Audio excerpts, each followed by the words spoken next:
Good afternoon, Codman. It is RJ. It is Sunday, so it is time for the Sunday Trivia Recap.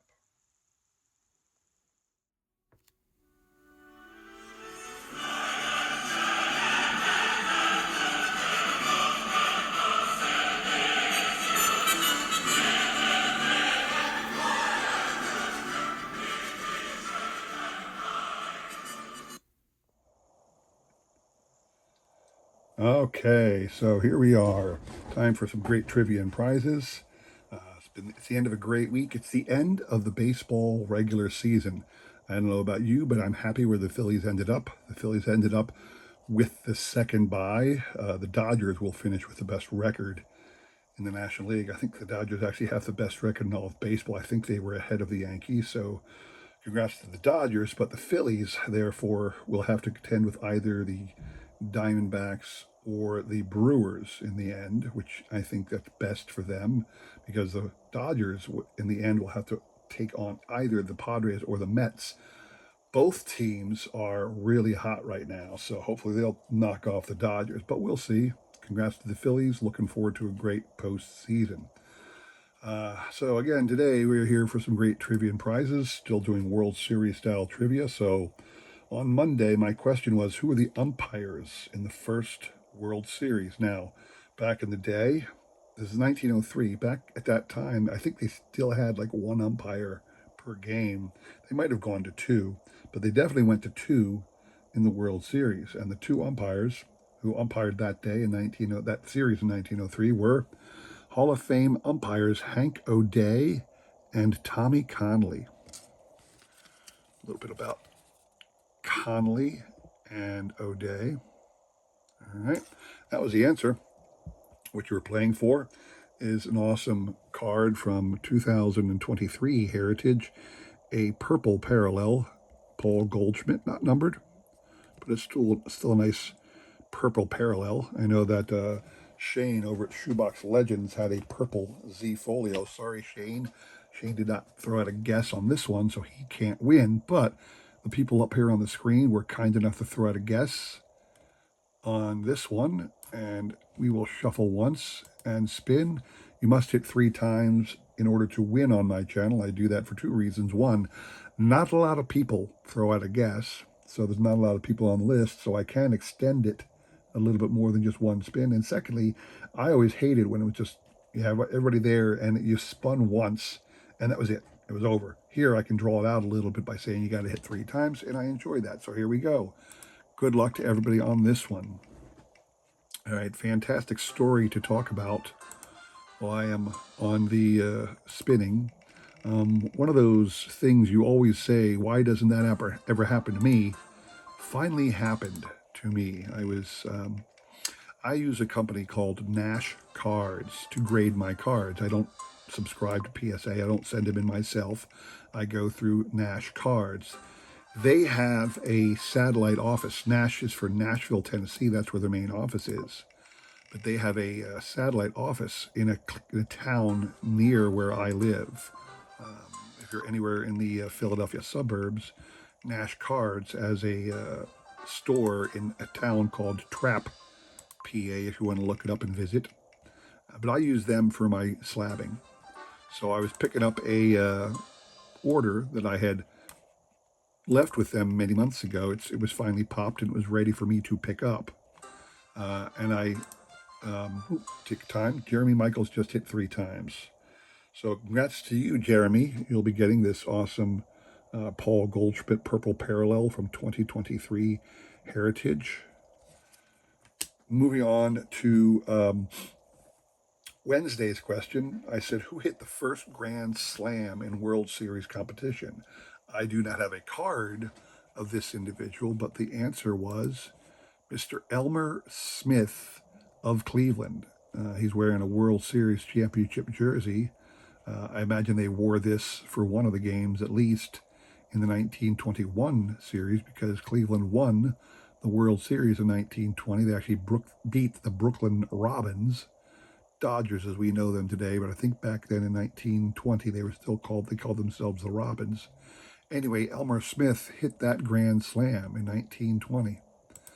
The individuals up here on the screen were kind enough to throw out a guess.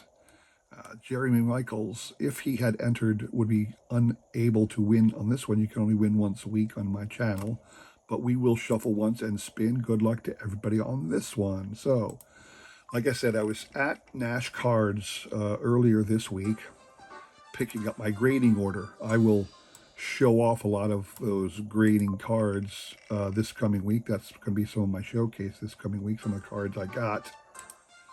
But while I was there, an individual came into the store. He came in right behind me, actually. And I was waiting in line because the guy at the counter was dealing with another customer, and the other guy was kind of wandering around. And finally, I said, "Hey, I'm here to pick up my old cards." He pulled them out, handed them to me, and I said I needed to check something because there was a problem with the order. And I'll explain that on the on Monday, Wednesday, or Friday. I'll explain what the problem with the order was. Anyway, eventually he handed me my cards, and I went out and looked through them. And while I was there, the other guy started talking and say, "Hey, do you buy baseball cards? Because I have some cards I'd like to sell." Now my ears perked up right away. What is this guy going to sell? And sure enough, he starts saying, "I got a lot of old cards." He meant tobacco cards. Oh, Shaw, the guy's up in Canada.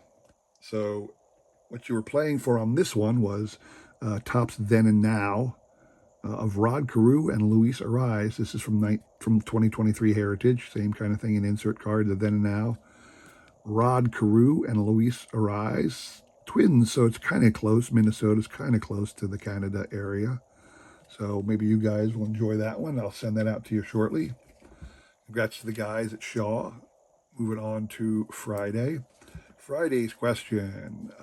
My question was, Bill Wambsgans, that's the guy's name, Bill Wambsgans, in that same 1920 World Series, turned the only unassisted triple play ever turned in a World Series competition. I think the only unassisted triple play in postseason competition, actually. Don't quote me on that, but I think that's the case. My question was, who were the three victims? Who made the three outs? So I'm going to turn, here's a card of Bill Wambsgans from the Condon collection.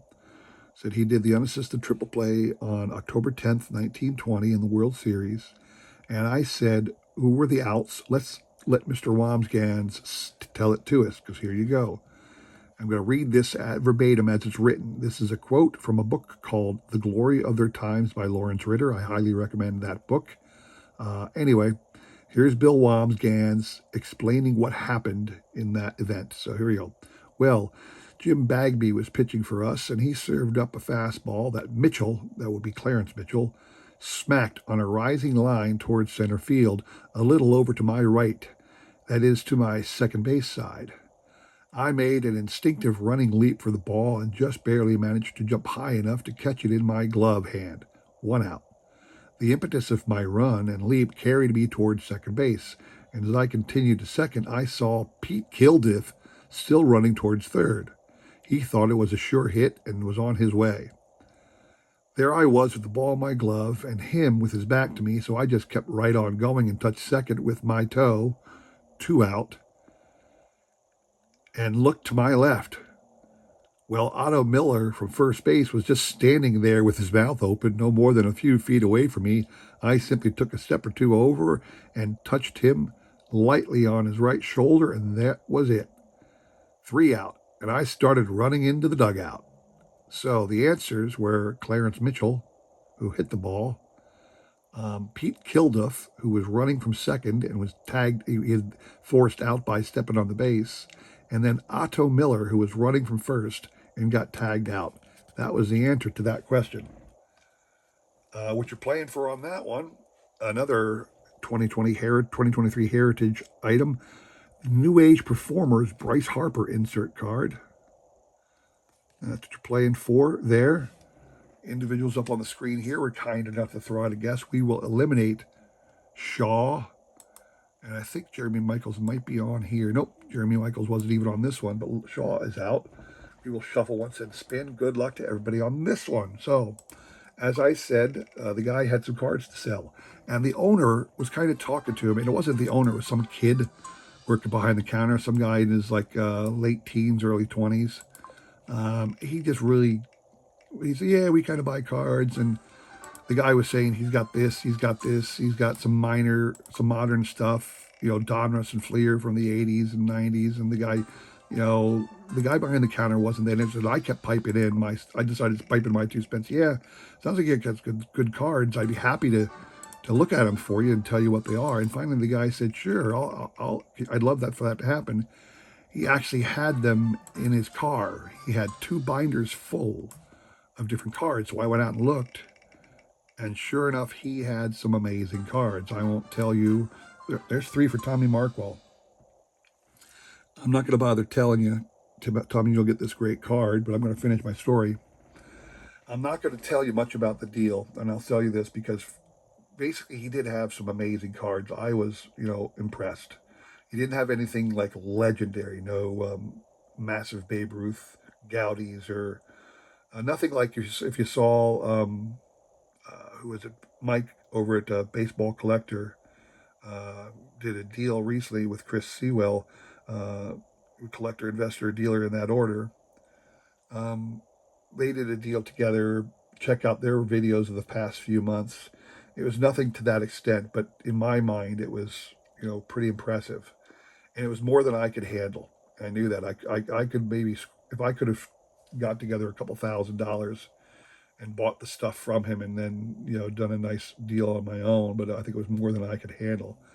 So I was able to contact some hobby friends and pass it along to somebody else. I'm not going to name any names who are involved. The deal's still ongoing, so I don't want to spoil it for anybody. But it finally happened to me. One of those, why doesn't this ever happen to me? Well, it happened to me. Now, I wish I had more money, more cash on hand, that I could have taken it and run with it, but I didn't. But I'm happy to have played a part in putting together a buyer and seller. Let's put it that way. And again, hopefully the deal gets done, and I can come back to you in a couple weeks and give you information about it. But I'm still a little giddy that it did happen, and I'm pumped that I can actually say that I was part of such a deal now. So anyway, that's all I have for you today. I hope you enjoyed that. If you did, please consider liking, subscribing, commenting, and all that jazz. I really do appreciate your support as I try my best to support everybody else in this great card community, all right? Come back again this week. Like I said, I got a grading order from Natch Cards I want to show off for you. So keep an eye out for that Monday, Wednesday, and Friday, all right? Thanks for watching. Have a great week. Take care.